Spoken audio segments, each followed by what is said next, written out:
Welcome to the 216. We're excited to be joined today by our June Changemaker and Third Federal CEO, Marc Stefanski. Marc, thank you so much for being here today. It's my pleasure being here with all of you. Yeah, can't wait. That's right, that's right. Before we get to Marc here today, we are thrilled that Growscape is sponsoring a second episode here. So Growscape is proud to be North America's largest producer of horticulture containers, serving greenhouses, nurseries, retail, and consumer markets. The company leads the way in garden and decor with some of the most innovative and sustainable solutions available. Growscape operates across North America, including a workforce of over 300 employees in Middlefield, Ohio, and headquarters located in both Twinsburg, Ohio, and Shelton, Connecticut. The company's commitment to stewardship extends beyond its products. Growscape is proud of its long-standing partnership with Tu & Company, grounded in a shared belief that inclusive employment strengthens organizations and communities alike. Growscape is hiring. If you're ready to do work that matters, come grow with Growscape. You can learn more about Growscape's current opportunities at growscape.com. And again, we are very, very appreciative of Growscape's sponsorship today. Absolutely. So with that said, Marc, if people didn't check out Two's Cues, they should go back and watch Two's Cues. Get to find out a little bit about a rock band and things. Yeah, right. But, you know, as we let people get to know you, as Jack said, you're Chairman, CEO of Third Federal Bank, but here we're much, much bigger than our titles or our labels here at the Two. It's life without labels, right? Yeah. You recently had a book out, People First, so let's let people get to know you as a person first. Grew up here in this area. Talk a little bit about those early years and how formative they were. Well, I'm the youngest of 5 children, and I benefited from being the youngest because I could see as I was growing up what my brothers and sisters did and what they didn't do, and that way I could pick and choose. You know, if they got in trouble for something, I'd say, well, yeah, I really shouldn't do that. If something went well, I could say, well, maybe I'll do that. Yeah. And it was a great experience because my parents are very loving and caring, and I had that support of my brothers and sisters along the way. And there's nothing more satisfying as you grow up and grow old to look back and realize how good you have it when you have a family there to love and support you. Yeah. We take a lot of that for granted when we're growing up, but looking back on it and meeting a lot of people that I've met over the years, I had it really good. Yeah. And not everyone has it as good. They don't necessarily have a dad and or a mom, or there's some other issues that cloud the family, the proper part of the family, which is the nucleus, which is mom, dad, and the kids. Yeah. So I consider myself blessed. Yeah, I think early on you just don't know any different. You think everybody has it the same, and no, and then you get older and you realize, man, we really have, you know, an amazing life and a great situation. Absolutely. So Marc, we know that your father founded Third Federal in 1938 in Slavic Village and built it around helping Cleveland families own homes. Could you tell us a little bit about what that was like growing up? Yeah, well, let me go back just one more year before 1938. In 1937, my parents got married, and on their honeymoon, they applied for the charter in Washington, D.C. Okay. And so they applied for the charter, and then they went on their honeymoon after that. But, you know, I refer to It's a Wonderful Life quite a bit in the book. And the profile of Third Federal is very similar because when my father had his first job, he was a secretary for a company called Pyramid Savings and Loan. And in 1929, it closed its doors. And back when they closed back then, they closed for good. Right. And he spent the next 7 years managing the real estate, collecting mortgage payments and rents, and he paid off all the depositors 100 cents on a dollar. So nobody lost money. You know, they didn't have insurance back in 1929, but he made that effort. It took him 7 years to make sure that everyone got their deposit back. Yeah. And then after that, he went back to the same people, and they loved him in the neighborhood, so he was able to collect $50,000 in seed money.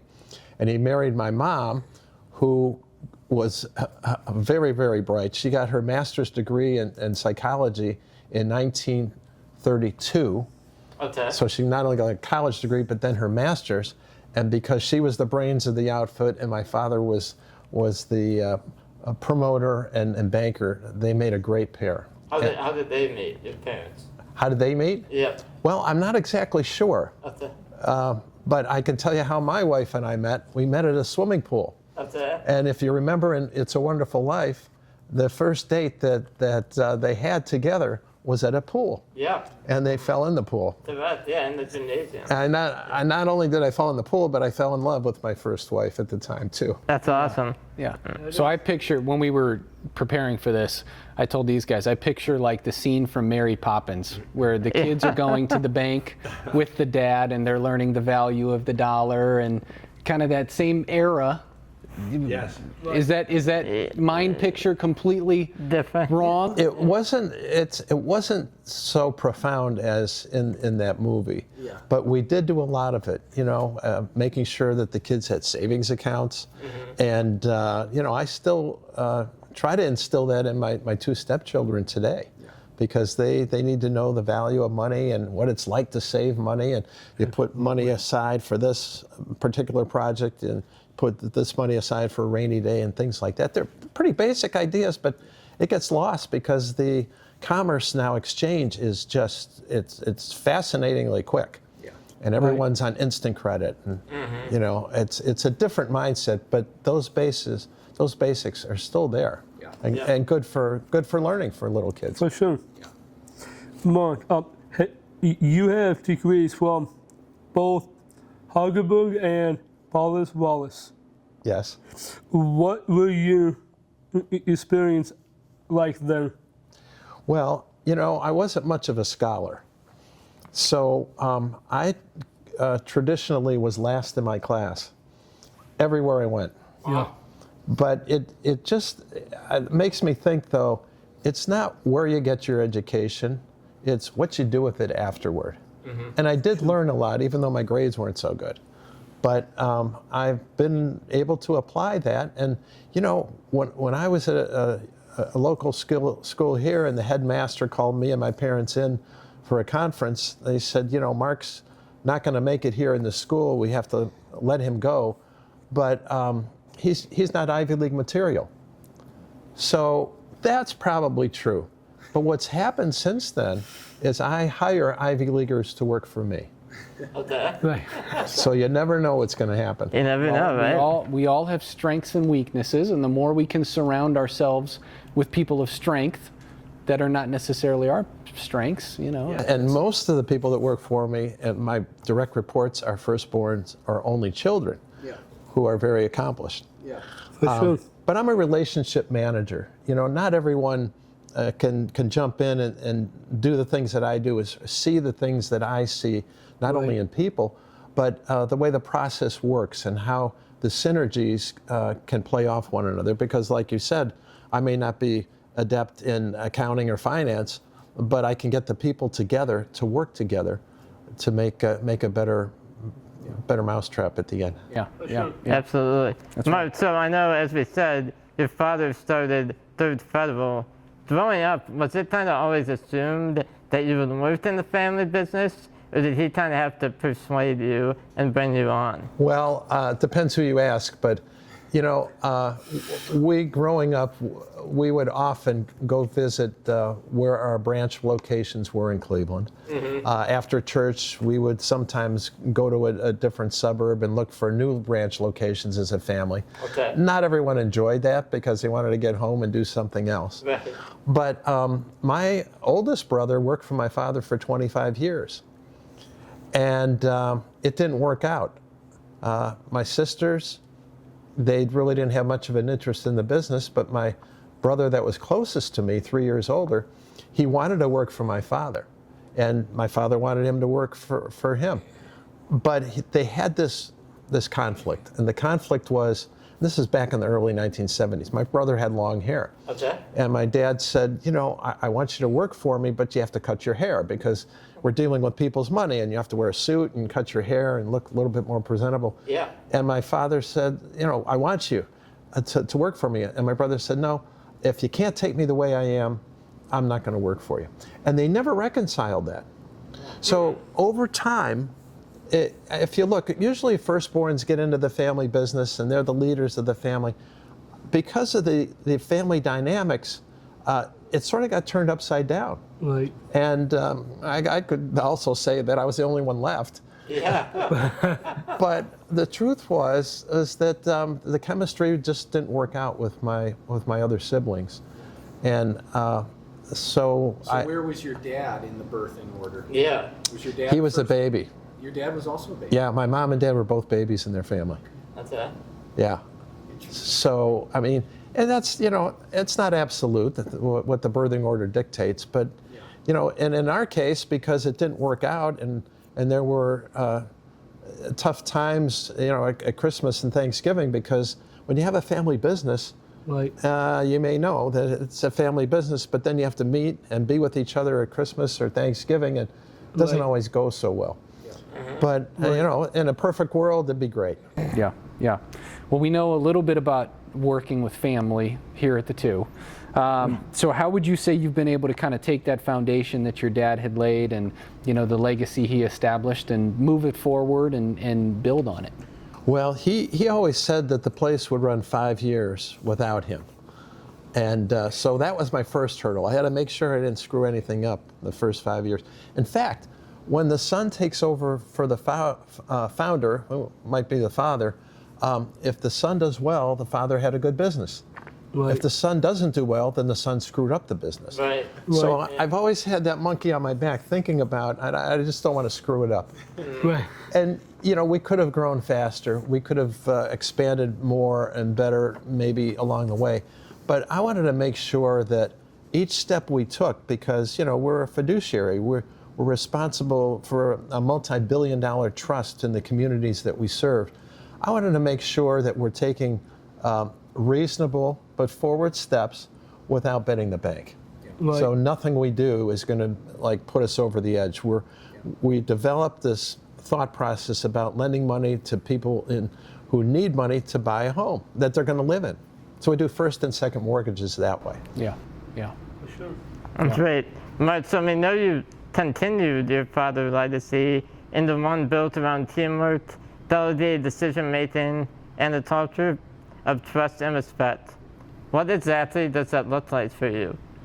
Well, again, I'm a relationship manager, so the values that we have: love, which is genuine concern, not romantic love, love, trust, commitment to excellence, and treating one another with respect, along with having fun.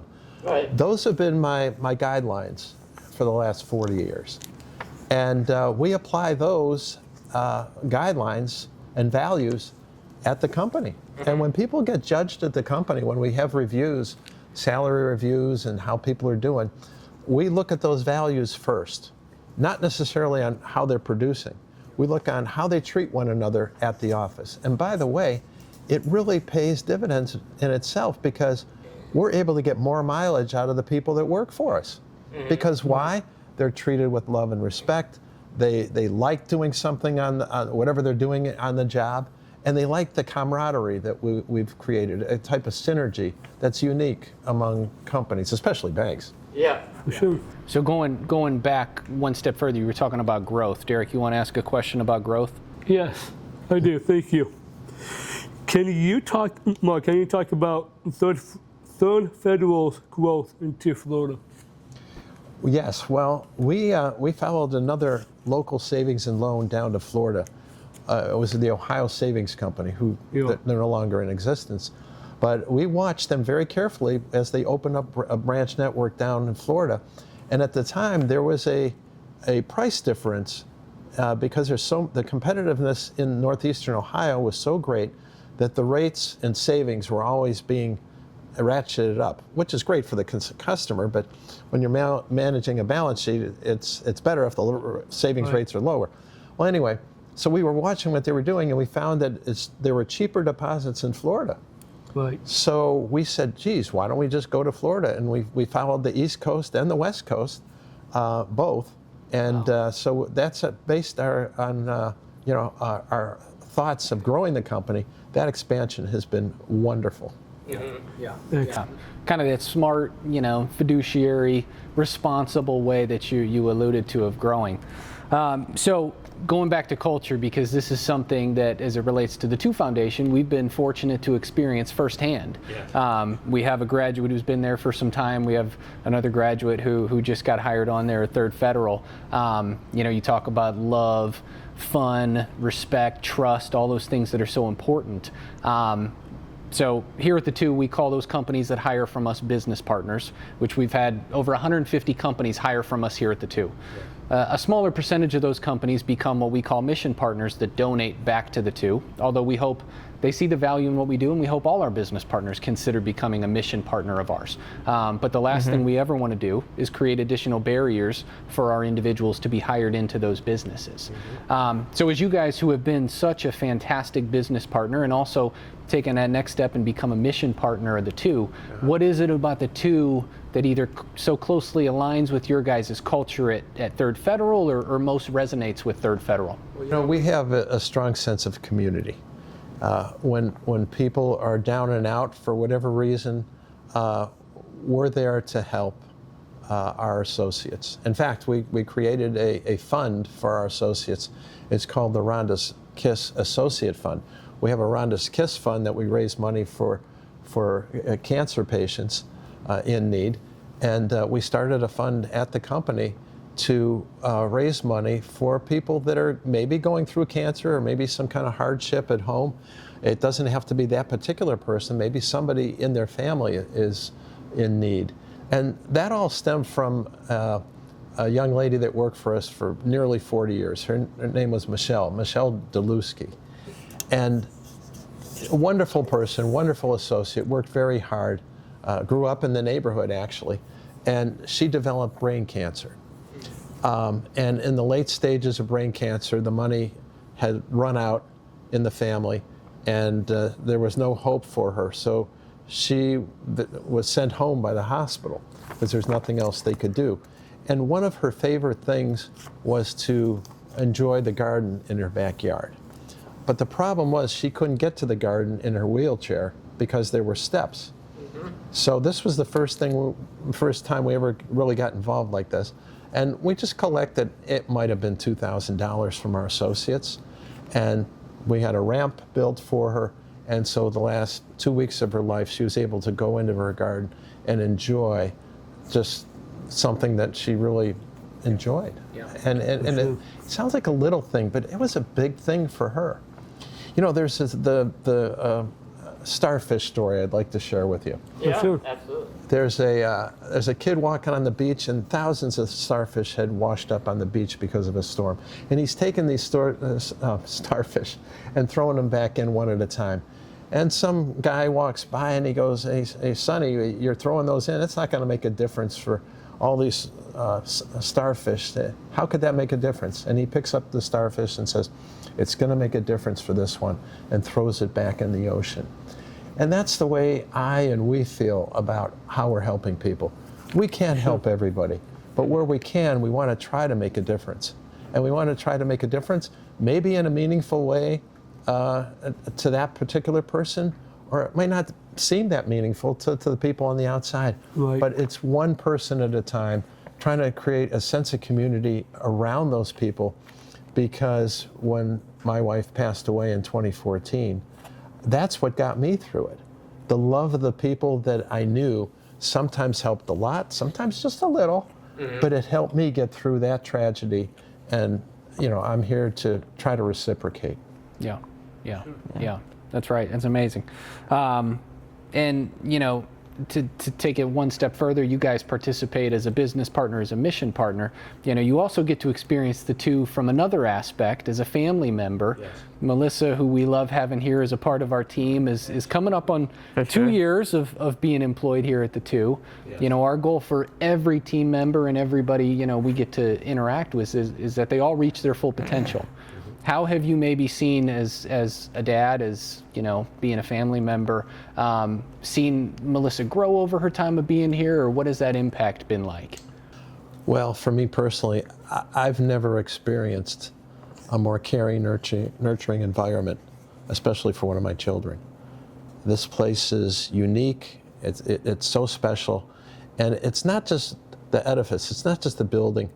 It's the people. It's all of you who contribute to that warmth, that commitment, that love that you throw out, and the place radiates with that kind of that feeling. And Melissa, from the day one that she was here and started, she felt that, and I felt it. We felt it as a family, and there's nothing more satisfying, nothing more. I couldn't be more grateful. We couldn't be more grateful for the work that you do. It's beyond words. Well, we're blessed to be able to do it. I love it. She continues to grow with us. Our manufacturing department continues to grow. She was going out with Regina the other day and another, team member with Melissa to go pick up some product and, do things. And it was. Do I talk to you about a raise for her, or is it, or someone else? I can have that conversation. You gotta give her a raise, right? Yeah. Yeah, right? Yeah, that's right. So continuing kind of down the path of philanthropy, obviously you guys here at the 2 Foundation with Third Federal, yes. But there's other efforts and other initiatives that you guys are a part of. You already mentioned Rhonda's Kiss. Mm-hmm. Derek, you want to go ahead with your next question? Yep. Yes. Mark, can you talk about the Third Federal and its impact? Third Federal Foundation and its impact? Yes. Yeah.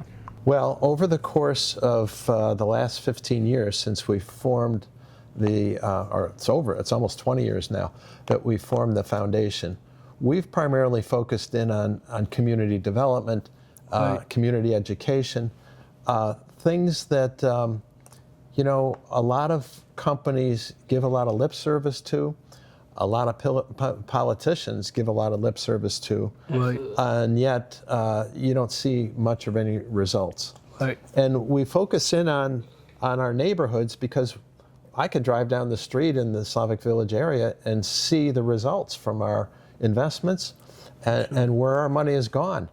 We could also give the money to a super fund of some kind and not be able to tangibly put our hands on or see right. what's been going on. A lot of companies do that, and that's needed. However, in our case, we want to see what's going on. We want to see the result, and it gives you a good feeling inside. Much like the Rhonda's Kiss part of my life, the money doesn't go to research, right? Because research to me is important, but you never see tangible results. And so when we give money to people that needed help paying their mortgage payment or utility bills or needed a ride to and from their cancer treatments, right. And you meet these people and you talk to them and they give you a hug, it's very, very powerful, very moving, sure. and you really can feel the impact, and you can feel the sense of community that you're trying to create. Yeah, for sure. Yeah. Yeah, absolutely. So, Mark, we know that you've mentioned Slavic Village as the company was founded there in 1938. And your family literally helped to lay the foundation of that area. Could you kind of expand for that and explain to our viewers how you guys worked in Slavic Village? Well, I'll tell you what, it's a fun story, but it's a true story. My grandfather, who grew up in the neighborhood too, came over on the boat in 1890. Yeah. And so he settled there in Slavic Village. And he was a teamster. And back then, teamsters did a lot of different things. They had wagons and horses, and they had a lot of men, especially, that worked with them and for them. And they delivered beer and wood and coal. They did all kinds of things in the neighborhood to make sure that people got those necessities back then. Mm-hmm. Well, it came to the point more after the turn of the century that the families were expanding in the area. And most of the houses were built on slabs. Okay. There were no basements. So my grandfather, he got his teamsters together, and he would put the houses that were there on stilts. And then he would get these guys to hand dig the basements, mm-hmm. and then drop the house back on the new foundation. So literally, my family is responsible for the foundation of the neighborhood. Right, yeah. Yeah. That's amazing.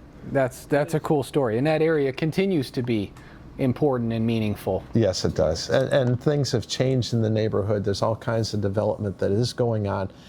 And again, it's not this massive development that goes on in other parts of the country. Florida is just crazy the way it's expanding, apartment buildings and everything else. But it's one house at a time. It's one new development at a time. It's slow but sure. But there's progress being made. For sure. And we can go out and look at the progress too. Yeah. Yeah, that's right. Well, and I think, that's why we're recognizing you today as our June Changemaker. It's, people who have been so influential and impactful in our communities. So whether you go back to kind of your father's legacy, and I love the story about how, you went out and made sure everybody was repaid, a dollar for a dollar, and that integrity, that instilled in you, or, using Third Federal to continue to give back to your community and really make an impact in a tangible way. Yeah.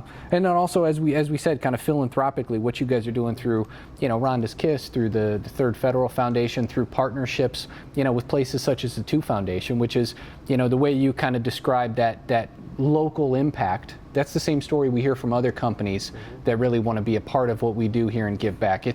There's a place for Make-A-Wish, there's a place for United Way, there's a place for all those larger nonprofits, but for somebody who wants to be a part of something local, you can come in, you can see the impact. Yeah. And let me add to that, because so many people have, and for good reason, they may have grandiose ideas of what they're going to do, how they're going to do it, how they're going to grow their company, or what kind of an impact they're going to make on their community.